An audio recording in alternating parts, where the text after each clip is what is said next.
Alright, start. Don't get back. There's a plane. Yep. Okay. Welcome to WRF GTYPF/4J TV News. What? Start. Okay. Hey, gents. This is Kip Campbell here with WWWCMTJ-4J TV News, bringing you the hottest stories in a far-out way.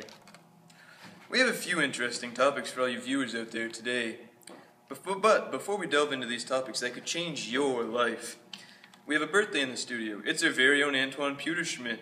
Woo! Guys, stop, okay? You're being bullies. It's not even my birthday. For the first time this week. Jeez. So, in other news, recent studies have shown that sports drinks do not, in fact, help with athletic performance. I want Gatorade! What we're basically taking word for word off of the Toronto Sun is that these sports drinks aren't really helping athletes out. Researchers decided to give a batch of placebo sports drinks to half of the test subject cyclists and real sport drinks to the other half. And after a few races, results showed that they didn't perform any differently under the influence of these drugs. Of the drink. Many concerned parents are worried about the possible side effects of these drugs that are totally legal for kids to ingest. Hey. Shit. Wait a minute. Wrong story. Alright. Yeah, okay. Okay, good. But these stories aren't really breaking any news because we have so many so-called scientists calling in on or tweeting us, stating that these sports drinks, such as the one Antoine drinks every morning on his call to nature, are actually very useful. In actuality, they have very important electrolytes that help us replenish all the nutrients we lose while we sweat, such as salt and sugar. Since athletes end up using all of their energy and sugar in the state, they come out of the race prone to injury, so Gatorade can actually be helpful. The only problem is that parents are feeding their children these drinks like horse who haven't had water in 3 days. This makes the children very fat and gross and disgusting and ew.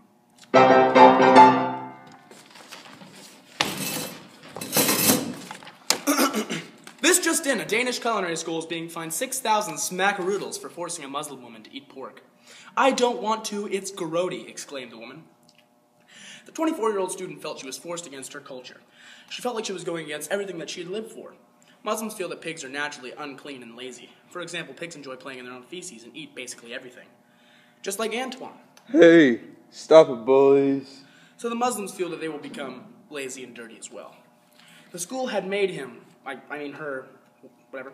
eat it as part of her study, even though previously they'd only told her she had to cook it. The woman felt greedy and wanted more money because of the shame that she had to deal with. But the school heroically objected to the villain, and the villain only received 40,000 krone, or 6,000 American. Good job, Denmark. In recent news, a dozen schools in the Anglophone South School District, New Brunswick, are undergoing cutbacks due to the province's debt. Furthermore, on the line, we have Sir Reverend Mayor Tilliam Demeter here from Tenderloin, New Jersey, to talk to us more about this dire issue. Would you please introduce yourself, sir?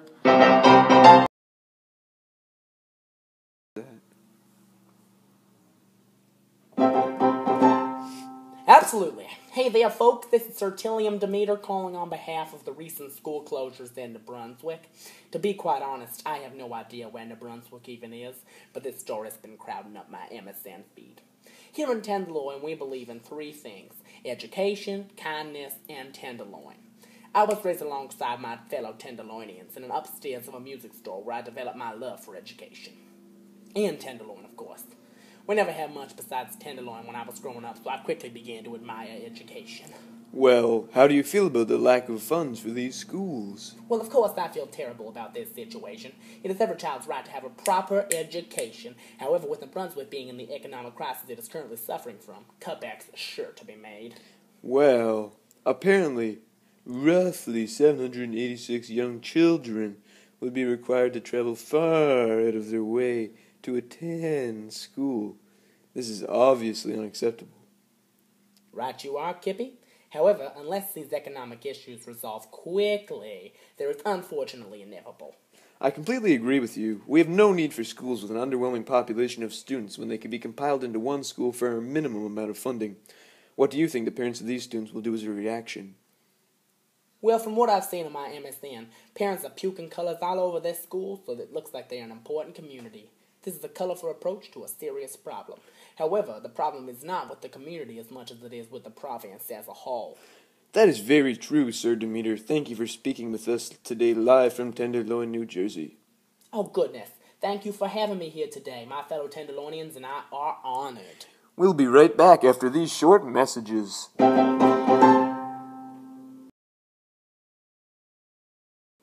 Oh boy! Now introducing the new Cardiovascular Crunch. Children love it, arteries hate it. It's composed of 90% sugar, 7% protein, and 4% love. It'll make your children go crazy and wild. Oh, and wild! As incorrect as that math was, my toilet seems to love this cereal. And so does Antoine. Yourself, right?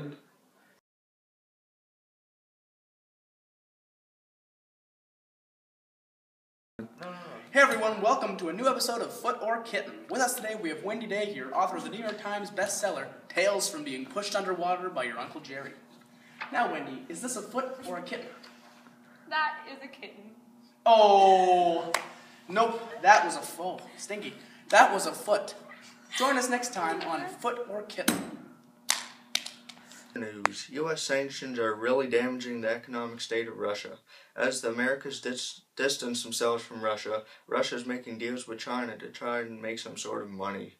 Russia is dissing America and deciding to deal with supplying 1/5 of the gas that China needs. They are also making a $390 million deal to build a high-speed train between Russia and China, which will improve trade and communication between the two post-communist countries. Furthermore, China, Russia, and Mongolia plan on making a highway on the Silk Road to bond the three countries even further and increase their economic status. Russia and the Americas have had a rocky relationship in the past, during the Cold War and such, and these sanctions are showing us that the two are not over their immature feud for power. Due to the Ukraine invasion on Russia's part, the Americas decided that Russia is a big bad bully, and then LaRouche had sanctioned, hoping that this would cause them to stop with the invasion, but instead caused Russia to be more secretive and separated the two rivals even more. At the moment, we are hoping that this will be good news, and it looks like it will be decent due to them announcing to help solve world issues together. We really don't know anything until the infrastructure and plans are totally carried out. But who cares about that, am I right? Not like it'll affect us anyway. Good one, right, Antoine? Right. Now moving on to these short gossipy stories that the audience actually cares about. The reason behind Jenny's cold feeling, why Brazil has plans to nationalize the rainforest so it doesn't get cut down, and why your belly button gunk is unique and stanky. We're turning on to E-News.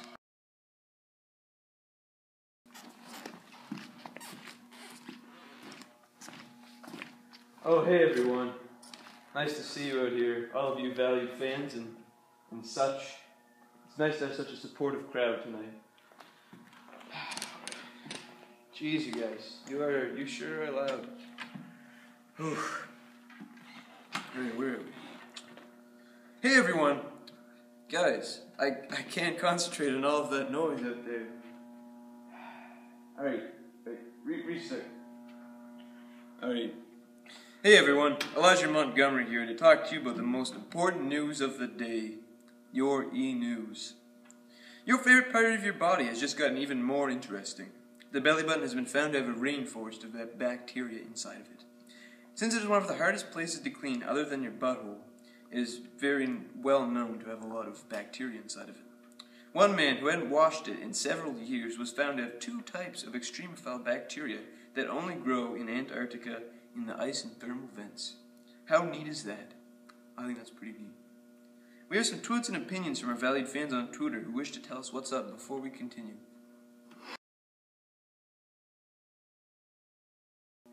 Wow, those tweets or whatever, they were very interesting. I feel enlightened already. Well, what do we have next on the list of news? Jennifer Alexander had been having a rough time lately because of a phantom cold feeling. We hired some scientists to help decipher this problem that Jenny's having. They came to the conclusion that Jenny is wearing clothes that are too small for her. They got their mothers and grandmothers and Antoine to knit her better clothes for her. A more logical but less fun reason could be that she could have a blood vessel issue, or she just simply isn't eating enough. But let's hope not, because that would be gross. Lastly and least important, we want to discuss how the country of Brazil is trying to protect a forest or something, I don't know. Maybe it's the rainforest, I don't even know what that is. It doesn't sound very important. By taking control of the rainforest, they would have the responsibility of keeping control of their natural resources and such. It would be a better option for what's happening right now, which is the total destruction of the rainforest. It doesn't have much of a future if it continues the way it does. Bring the show to an end. It is important to remember the values of friendship. Friends are important. That's why we here at WWCMTJ-4J TV News are pleased to promote our own Antoine Pewterschmidt to the lead anchor position. Yes! Join me, Kip Campbell, and the rest of us here at WWCMTJ-4J TV News next week as we cover more hot topics that affect the world around us. Good night and good news.